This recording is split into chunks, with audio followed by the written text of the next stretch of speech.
salut les turfeuses, salut les turfeurs, bienvenue pour un nouveau pronostic de Benoît Requin. Merci pour vos likes, pour vos commentaires, n'hésitez pas à vous abonner pour recevoir tous mes pronostics tous les jours et n'hésitez pas à rejoindre ma communauté pour avoir accès à tous les tickets pour la course du Quintet. Ok, place au pronostic du Quintet du mercredi 6 janvier, direction Pau pour le prix Pierre Estremerail. 3800 mètres et ils ne sont plus que 14 partants car le 6 et le 9 sont non partants. Réunion 1, course 4, indice de confiance 2 sur 5. Ce Quintet est ouvert, ils sont nombreux à vouloir et pouvoir troubler cette sympathique petite fête.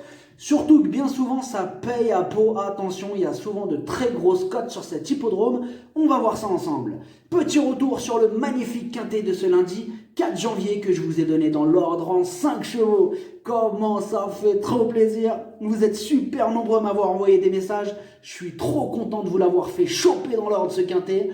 Elle commence super bien cette année 2021. Ce lundi 4 janvier, je vous ai donné le Quintet dans l'ordre en 5 chevaux. Le Quintet dans l'ordre pour 2 €, comment ça fait trop plaisir. La totale ce lundi 4 janvier, tierce et ordre en 3 chevaux, quarte et ordre en 4 chevaux, multi en 4 et Quintet ordre bien sûr en 5 chevaux. Ça fait trop plaisir. On a encore terrorisé ce pauvre caissier. Ah ouais, le pauvre. Ah, il nous a vu arriver, il avait dit non, encore... Il y a des résultats les amis, on continue comme ça. En tout cas, ça fait super plaisir, vous êtes au bon endroit. Pour le niveau yo-yo, total, VIP, on a tout pété ce lundi 4 janvier. D'ailleurs, vous êtes de plus en plus nombreux à rejoindre ma communauté et bienvenue les amis. Je vous ai mis, comme d'habitude, les tickets tous les jours dans l'onglet communauté. Alors, ce lundi 4 janvier, 6 997 € de gain pour le niveau yo-yo total VIP de la folie ce lundi 4 janvier. 7 tickets quintés dans l'ordre qui sont passés, 7, plus 2 tierces et ordre et 1 quarté ordre. Alors, pour rappel, je compte les rapports dans l'ordre comme affiché sur le site du PMU. Alors, un exemple concret. Pour ceux qui ne comprennent pas, un exemple concret. Alors, j'ai un ticket Quintet Plus Champ Total Flexi à 25%, donc qui coûte 6 €, qui fait prendre lui aussi par exemple le Quintet dans l'ordre ce lundi. Voilà, ça c'est un bon exemple, tiens, ce ticket-là. Alors, on va prendre 3 membres. 3 membres qu'on va appeler Rachid, Malika et Robert. Voilà. Alors, j'ai 3 membres de ma communauté qui jouent différemment. Hein. Bah, j'ai Rachid qui joue toujours à 25%. J'ai Malika qui joue toujours plein pot. Et j'ai Robert qui joue toujours à 50%. Bon, jusqu'à là, tout le monde me suit. Super. Alors, je ne vais pas vous faire 3 statistiques différentes, évidemment. Je ne vais pas vous dire, par exemple, alors un mois de décembre à 13 000 € pour ceux qui jouent plein pot, hein, pour Malika, par exemple. Un mois de décembre à 3 250 € à ceux qui jouent Flexi 25, et un mois de décembre à 6 500 € à ceux qui jouent Flexi 50%. Voilà. Vous avez compris, comprenez un petit peu mieux. Les tickets, vous les jouez comme vous le souhaitez, en flexi ou en plein pot. Mais moi, dans les statistiques, je l'exprime en plein pot. Par contre, un point important, je ne compte pas les tickets qui sont juste remboursés ou légèrement en bénéfice. Ceux-là, je les compte bien sûr, je ne les compte pas dans les statistiques. Donc, quand je parle d'un ticket qui est gagnant et qu'il était... c'est donc qu'il est intéressant à faire qu'il soit en flexi ou non. Et je rappelle bien sûr que dans les chiffres, je n'inclus pas les couplets, les couplets gagnants placés, les simples gagnants, les 2 sur 4, tout ça. Je ne les inclus pas dans les chiffres. Donc ça concerne uniquement les tiercés, quartés, quintés et multi. Voilà, fermons cette petite parenthèse. Hop. En tout cas, revenons à nos boutons. Comment ça fait trop plaisir ce lundi 4 janvier, 6 997 € de gain sur le niveau yo-yo total VIP. Et j'ai reçu quelques petites photos qui m'ont fait plaisir sur ma boîte mail avec vos tickets Quintet ordre gagnant. Bravo, bravo, franchement ça m'a fait super plaisir quand j'ai vu tout ça. Parce que quand je les lis dans les commentaires, évidemment ça fait super plaisir. Mais après quand on voit carrément de nos yeux les tickets quand je vous ai permis de choper, franchement ça m'a fait trop plaisir. J'étais là, ouais, surtout qu'il y avait des grands messages de remerciements, ça aussi, franchement, ça me touche, merci beaucoup. Et du coup, bah, je vous réponds que c'est avec grand plaisir, les amis, moi je demande que ça, de vous en donner dans l'ordre, on continue comme ça, les amis, comme vous voyez, exactement ce que je vous donne, c'est exactement ce que je pense, ce que je vois et ce que je joue. Il n'y a pas de... c'est l'honnêteté directe, c'est ma vision, je vous la donne et je la partage tout de suite. Voilà. Donc avec grand plaisir les amis, avec grand plaisir. Alors en revanche par contre ce mardi, ah ouais, c'était pas la même musique, ah ouais, un quintet à l'envers, mais on s'inquiète pas, il nous reste tout le mois de janvier pour continuer à déranger nos très chers caissiers. D'ailleurs leur petite caisse, on va les déranger un petit peu. Le niveau qui donne accès à tous mes tickets pour la course du quintet, c'est le niveau Yo-Yo Total VIP par le bouton rejoindre. N'hésitez pas à rejoindre ma communauté et vous récupérez tous mes tickets dans l'onglet communauté. Ok, c'est parti, on commence le pronostic et on commence avec le numéro 1, Magistador. Il est archi régulier, il est en plein dans sa catégorie, il s'annonce redoutable. On écoute Michael Serror. Magistador est resté bien le matin à l'entraînement. Le fait qu'il découvre l'hippodrome de Pau n'est pas un souci pour lui car il est droitier avant tout. De plus, il est confirmé à ce niveau de la compétition. Le numéro 2, Zafani Bay. Ses dernières courses sont excellentes, il a déjà bien fait à Pau et pour ses débuts dans cette catégorie, il peut frapper un grand coup. Le numéro 3, Yaya John. Ses 4 dernières courses, 4 échecs. Bon, il a déjà fait ses preuves à ce niveau et va tenter de remettre les pendules à l'heure. On écoute encore Michael Serror qui nous présente aussi le 3. Yaya John est beaucoup mieux à l'heure actuelle. Je retrouve le cheval que j'avais l'année passée le matin. Dernièrement, j'ai fait une erreur en lui enlevant les bouchons dans les oreilles et il a beaucoup trop tiré. Il les aura à nouveau et j'espère le voir se réhabiliter. Je serais déçu de le voir mal courir. Le numéro 4, Altus. Il vient d'effectuer une bonne course de rentrée. Des progrès sont attendus sur cette sortie. Attention à lui. On écoute Jérôme Larigade. Ouais, c'est ça, Larigade, pardon. Altus avait besoin de courir pour sa rentrée. On remet son jeune jockey dessus car cela s'est bien passé la dernière fois. Il devrait être plus compétitif cette fois-ci. Sa course de rentrée semble lui avoir fait du bien. C'est certes un quintet, mais il devrait être capable de bien tenir sa partie. Le numéro 5, Habibi Lin. La régularité ne fait pas partie de ses principales qualités, mais s'il nous montre son vrai visage, il peut en faire souffrir plus d'un sur sa route. Et on écoute Alain Couetil. Habibi Lin reste sur une contre-performance. Je ne sais pas ce qui s'est passé ce jour-là.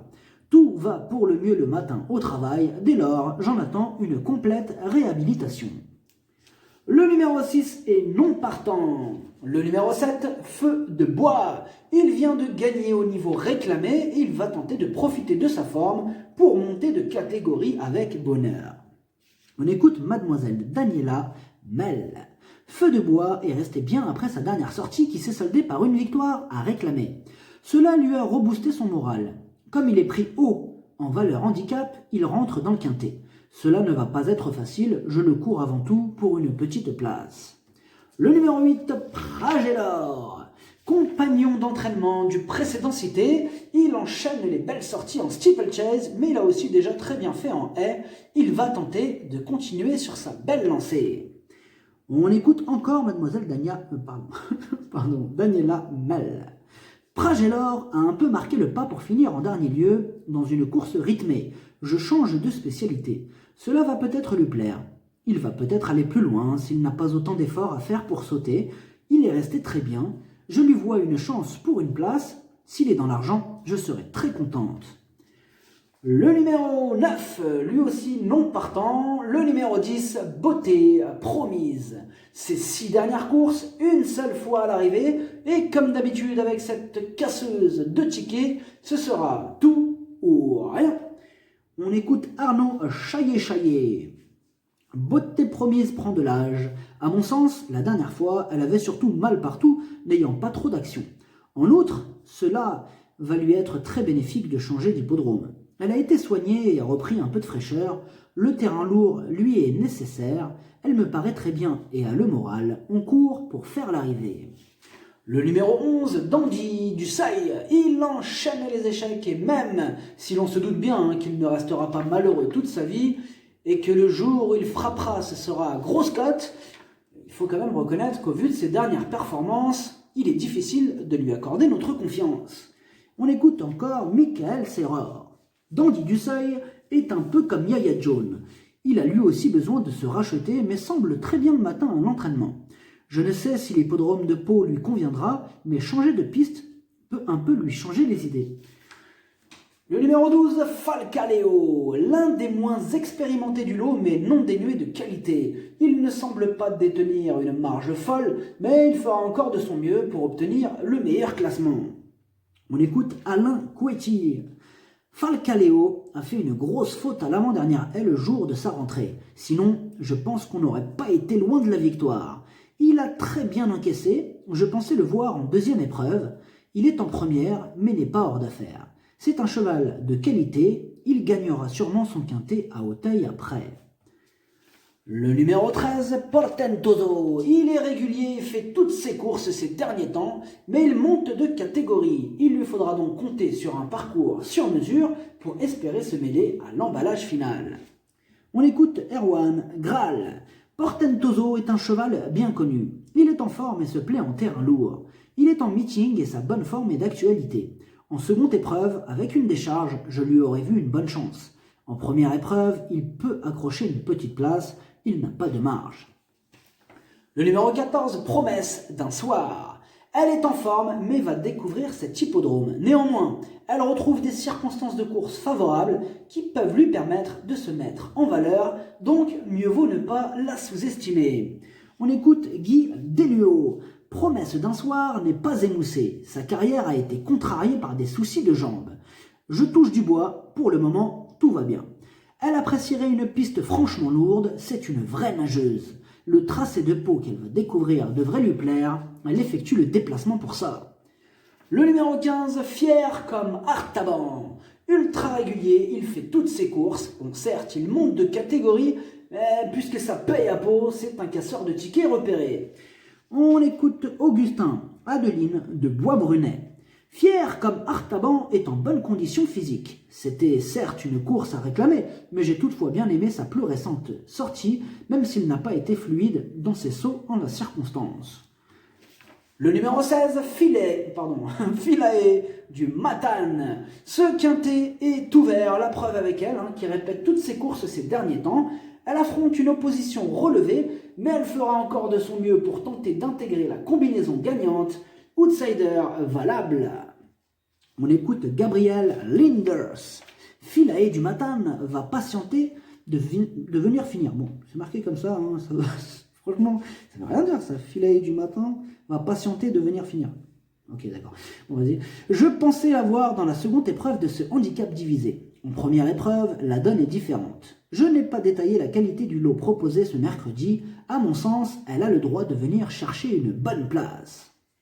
Le pronostic, ça donne 2, As, 5, 4, 8, 14, 12, 16, cheval de complément le 7, si jamais il y a un autre nom partant, mais ça peut arriver, le 10. Merci d'avoir suivi cette vidéo, n'hésitez pas à vous abonner pour recevoir tous mes pronostics tous les jours et n'hésitez pas à rejoindre ma communauté pour avoir accès à tous les tickets pour la course du quintet, à jouer avec modération, bonne chance, chopez-le moi, ciao.